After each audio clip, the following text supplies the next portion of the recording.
suis Damien Laquet, comédien depuis 22 ans maintenant, à l'affiche de 6 spectacles actuellement. C'est important parce que, comme on dit, le métier de comédien de doublage, c'est d'abord un métier de comédien. Je fais énormément de théâtre, donc je tourne dans des publicités, dans des fictions. J'ai également été présentateur télé sur la chaîne Cartoon Network. Et ce qui m'emmène ici, c'est surtout le monde des voix, forcément. Je suis la voix, entre autres, de Kirito dans SAO. Je suis la voix de Tsukune dans Rosario plus Vampire. Enfin, j'ai à peu près une soixantaine de mangas à mon actif, dont une quinzaine en rôles principaux. Et je suis la voix internationale des Lapins Crétins. Voilà, donc la voix pour tous les épisodes, 320 épisodes enregistrés depuis 2013.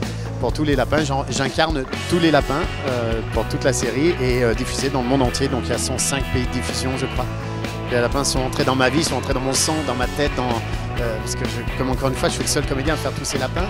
Je ne suis pas le créateur de la voix, c'est Yoann Perrier qui a créé la voix pour les jeux vidéo, mais qui n'est pas comédien, qui fait partie de l'équipe Ubisoft. Mais il faut tout lui remettre, tout remettre à lui. Enfin, c'est lui qui a créé la voix. Mais en revanche, moi, on m'a demandé pour les humaniser, pour leur donner des traits de caractère, pour les habiter un peu plus et surtout pour en développer. On a développé une douzaine de lapins très différents, très différenciants les uns des autres, mais les lapins font partie de ma vie intégralement. Il y a une bienveillance assez énorme en fait de la part du public. Moi j'ai découvert ça pas tardivement, mais j'ai 46 ans, donc je ne connaissais à peine l'existence de ce genre de convention. Lorsque j'ai appris que d'être la voix de Kirito, notamment de SAO, qui est un manga et un animé très connu, je ne savais pas qu'il y avait autant d'importance en fait dans ce personnage. Et lorsque j'ai commencé à connaître les conventions, je me suis dit ouais, mais quel est cet univers? Et je trouve ça beau, je trouve ça charmant, je trouve ça classe. Encore une fois, le mot bienveillance, c'est vraiment le mot qui me revient à chaque fois en tête.